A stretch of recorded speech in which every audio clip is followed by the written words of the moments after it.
Hello and welcome to day 152 of 365 days towards racial change. My name is Thomas Nyback, and we're here talking about black issues in America. Black versus white, although it doesn't have to be. Quick side note apology, you're probably getting this a day late, but I'm committed to the post a day rule, and today's the first. A lot of things compounded. I'm still a blue collar guy. So I had some extra stuff go on, and that takes a lot of energy. Anyway, we get the post out, maintain the commitment. Together we make this work. Black issues in America, as you know, as I said, two big thoughts are pretty firm and high on my mind. First thought has two parts.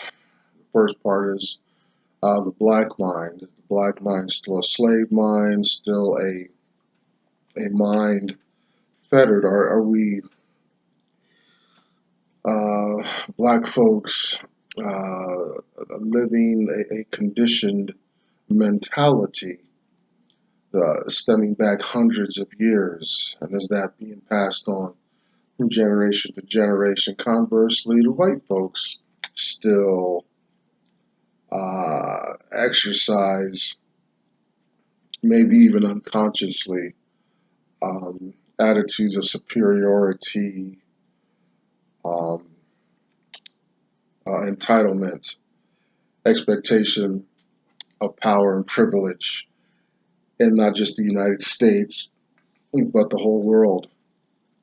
And then my second thought is for financial literacy, for black people to understand how their money's working, how their money's not working for them, why they're working harder, getting less.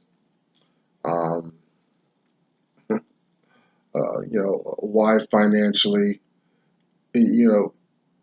the milestones for black people financially, it really skews the black individuals' movement in the world and whatnot.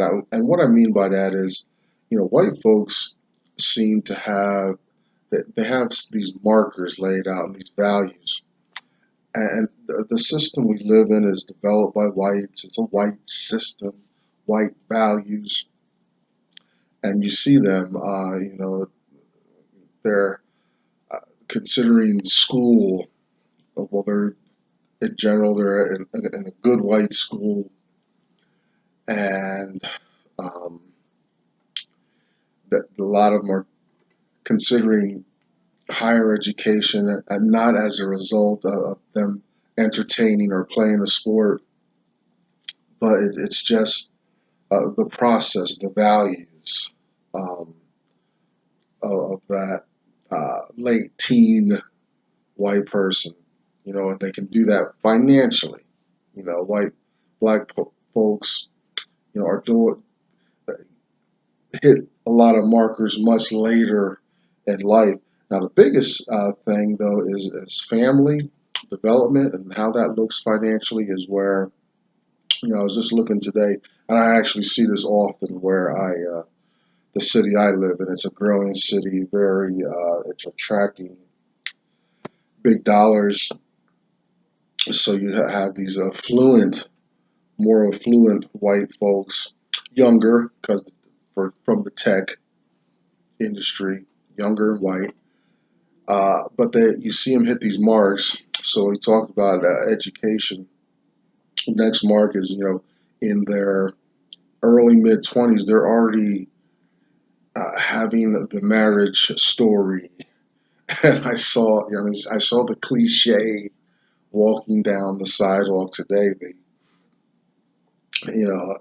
Obviously man and wife, carriage, pushing the child with a dog. Yeah, I see that so often. White, right? You don't see black folks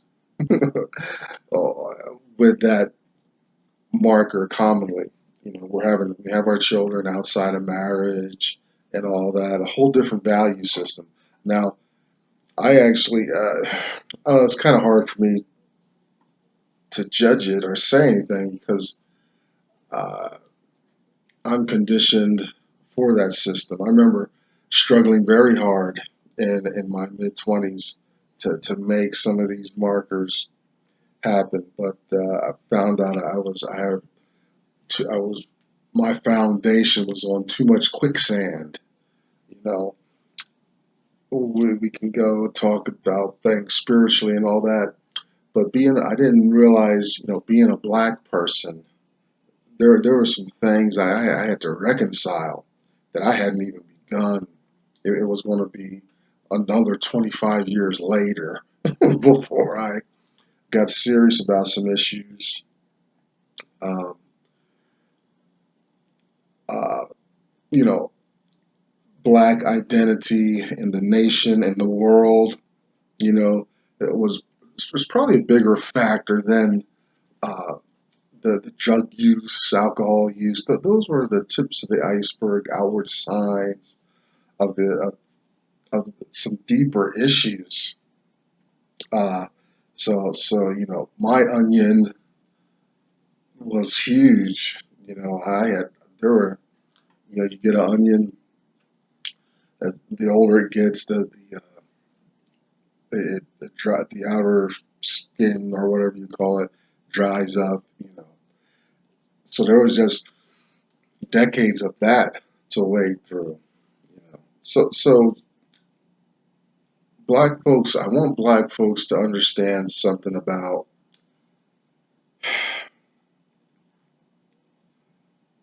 this idea. Um, why is that entertainment and sports and all that are the only, or usually the only avenues by which black folks can hit some of these traditional white markers.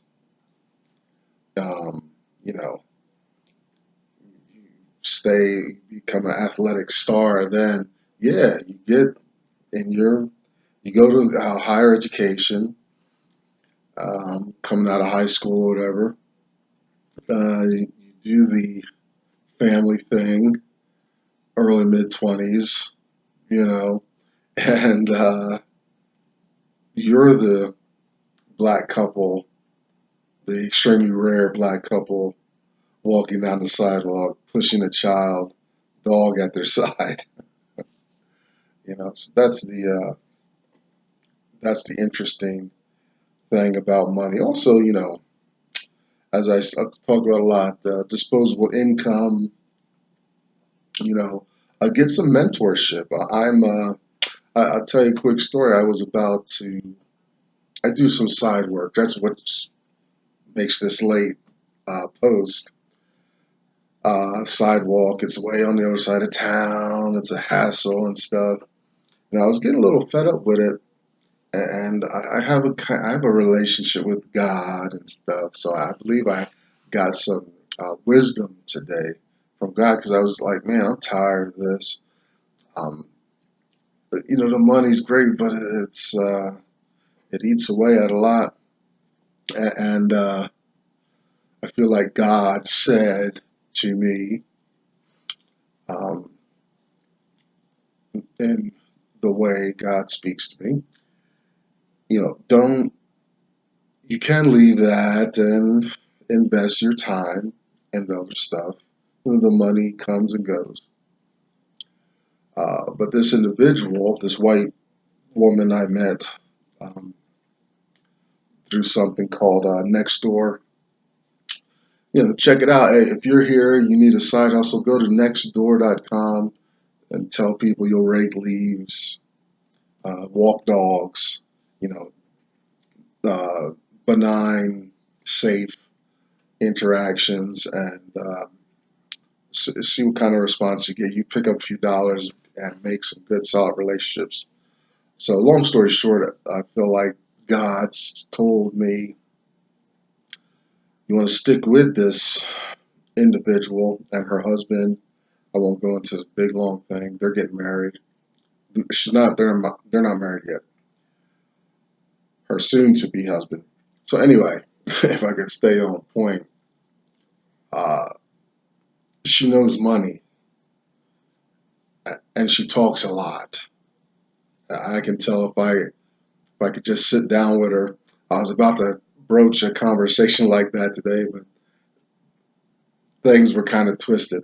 Anyway, get some of those people in your life. I've got a handful of people. Matter of fact, I'm finding out all the white people in my life, except maybe my closest friend out here in this city. Uh,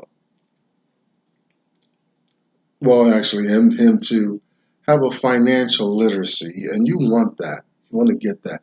Be like Frederick Douglass as he's preparing to escape up north. You know, uh, he's hanging out with white kids, picking up information and learning stuff as he goes. Well, white folks, it's a white system. White folks are privileged in it. They unconsciously go through doors and barriers. So they've got the information on how to be successful in it, you know, as um, as much as I rail against white power, participation, slavery, and stuff like that, it's still a white system, and we live in it. We can be successful in it the more we understand it. See, black folks, this project is, it, it's challenged in that way. Where we can't move as far away as we want, you know, without receiving some knowledge and wisdom um, from the group, the individuals uh, who move well in the system. And that's my goal. Part of my goal is, not I want to get out from under. I want to move about freely, more freely, and all this is just going to take some energy and more immersion in uh, the system that I have have all these issues with, if you understand that. So that's it. So a little scattered. I just woke up. No excuses. Amanda has put these issues and speaks better of these issues than me. Is a man named Dr. Claude Anderson. You can find him here on YouTube, and he's not hard to find. I've gotten 3 of his books. If you get any of his books, get and only get one of them. Get this one, A Black History Reader, 101 Questions You Never Thought to Ask. Make sure you get that book at all. If you want to articulate these matters and stuff, get that book. That's going to give you a good cross section of history make you be like, what? Like they did that to black folks, and yeah, Tomlin's Nyback might be right that this may be on an ongoing thing in the nation. Second book I read of his is Black Labor, White Wealth, Search for Power and Economic Justice. And finally, Dr. Anderson's National Plan to Empower Black America. You can find Dr. Anderson at powernomics.com and the Heritage Institute in Washington, D.C. Behind me, you'll see the hashtag #US2 symbol. You'll find black women there, primarily support one another staying focused on issues, particularly black women. There are different issues between men and women that we're going to talk about a female today, actually. Check out Black Enough, BLAGGENUF, kind of a black Facebook. And this is the World Wide Web. Go ahead and search, find your community, find your voice here. If you can't, then start your own. Finally, fictional look at slavery in America. You know, this whole, we talk about slavery a lot because that's the foundation of the situation that blacks find themselves in today. It's why we work harder. It's why we hit our milestones later. It's, for the majority of us black folks. Go back to slavery, go back to the beginning of racism, beginning of the Europeans taking that free labor out of Africa and consuming the free land and resources in America.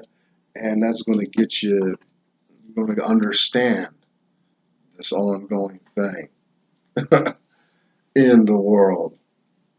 All right, today's the first. So it is, I hope I don't make a habit of doing that. There's a TV guy that does that a lot when he's ready to make a point, and it makes a popping sound. It's very irritating. Please forgive me. Black first. Now it's June 1st, so also we always do bring out a first, and I want us to remember here our first in here in this forum, racial change. You know, we got plenty of first black astronauts, first black doctors. You know, maybe we'll look at the guy, he ran for president and he did brain surgery on a child. That's up there. That's groundbreaking. But even, you know, first blacks to graduate prestigious colleges and things like that. Those are valid, great things. That's not my criteria is a little more stringent. I got a book here. I can't hold it up because it's all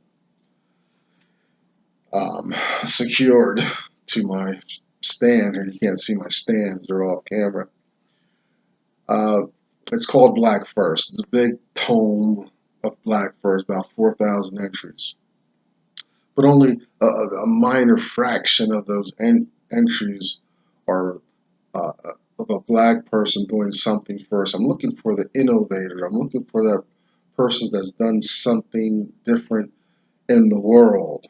You know, it's my show, so I do fudge with that a little bit since these black first are so hard to find. A true black first. You know, invent something.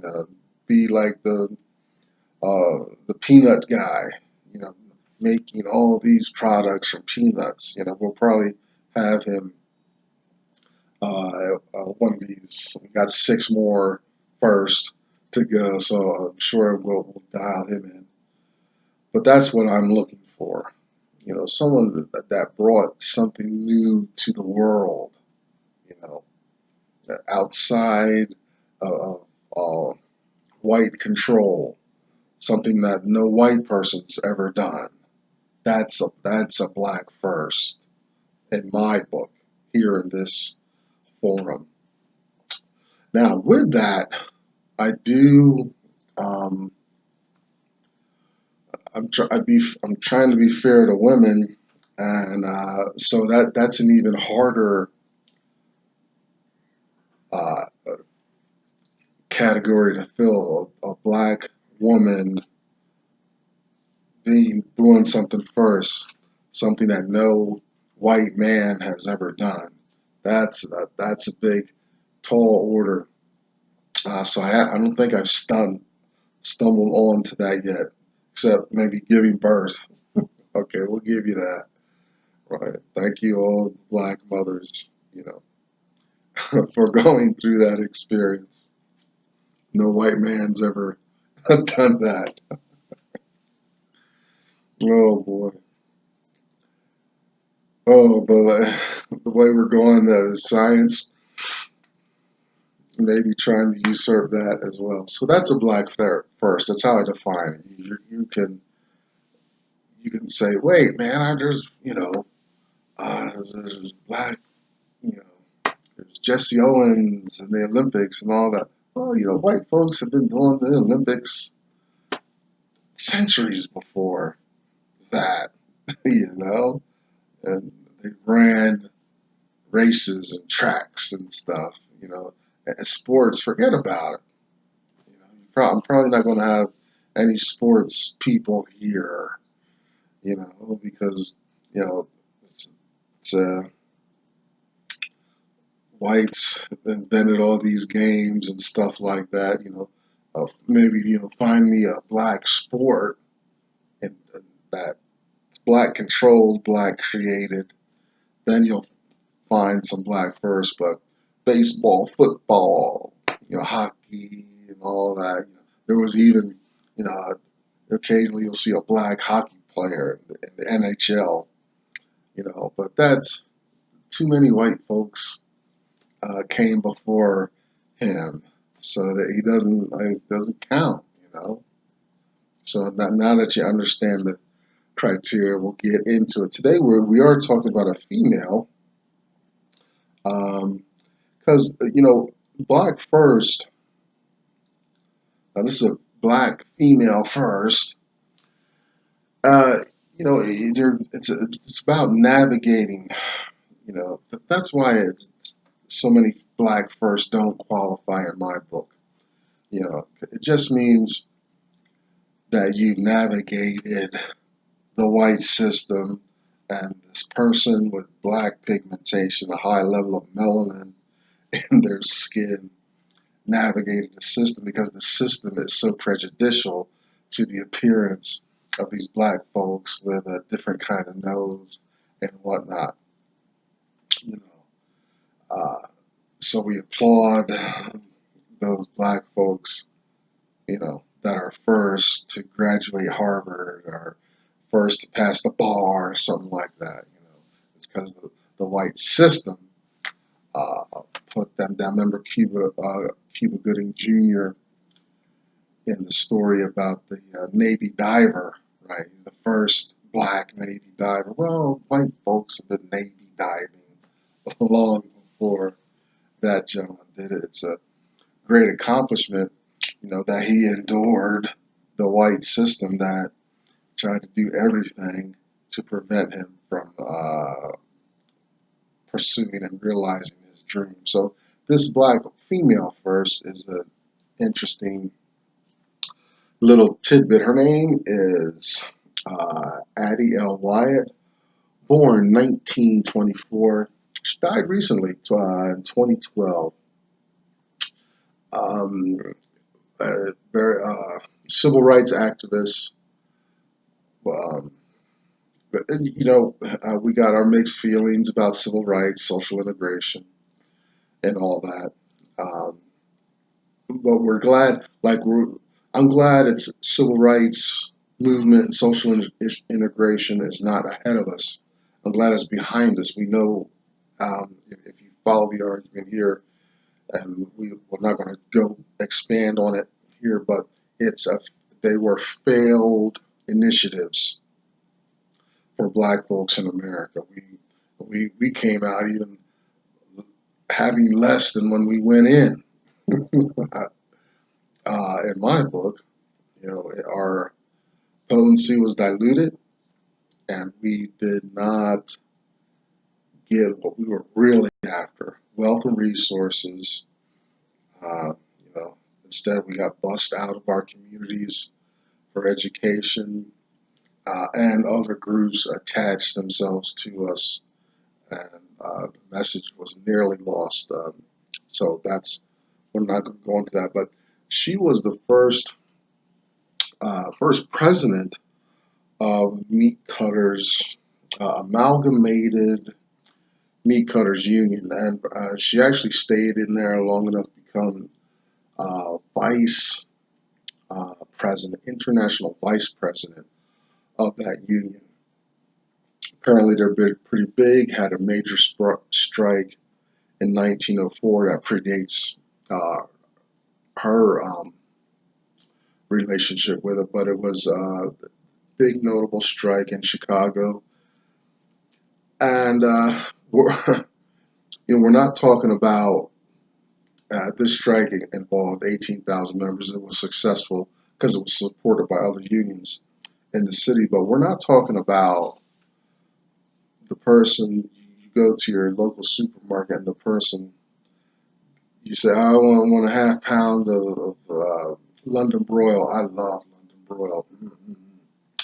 London broil, nice and rare. Ugh. Yeah, so we're not talking about that individual primarily. We're talking about probably about the people who do the butchering, the dressing of the meat. Those individuals, slaughterhouse individuals and whatnot. This particular strike was broken up and impeded by black workers that crossed the picket lines, riots, death. Strikes just are not good things when they're on the big grand scale like that. Anyway, she was born in Mississippi, Brookhaven, Mississippi. You can imagine she had her issues. We're going to give her this shout out today.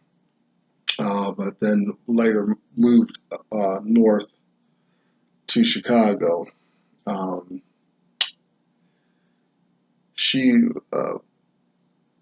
being a black woman, she was challenged, but once she got her foothold, she got her foot in the door, she just kept rising up. I imagine this woman was very, I bet you she's like a Senator Kamala Harris type person, very strong black woman and all that, and she understood the sacrifices, and she had some focused vision and things you can count on. So she made it up through the ranks, and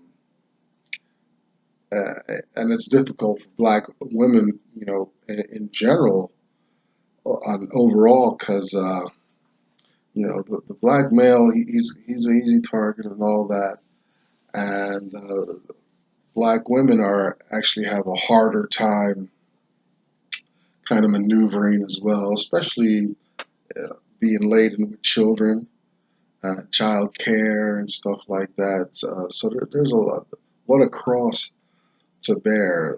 So she found her ways to navigate through that, to rise up internationally, and just be a successful black woman through a time in a country that's going to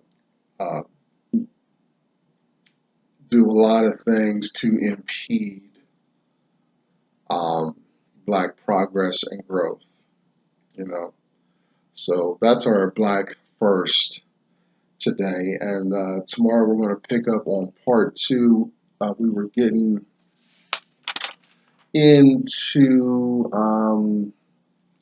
voluntary separation and being exclusive for black, gaining black support and wealth. We're just going to continue that conversation a little more tomorrow. So remember Addie Wyatt, look her up on Wikipedia, beautiful woman, and we're going to check in with our Black First in July, see what we come up with. I'm Tomlin's Nyback. day 152 of 365 days towards racial change. I will see you tomorrow.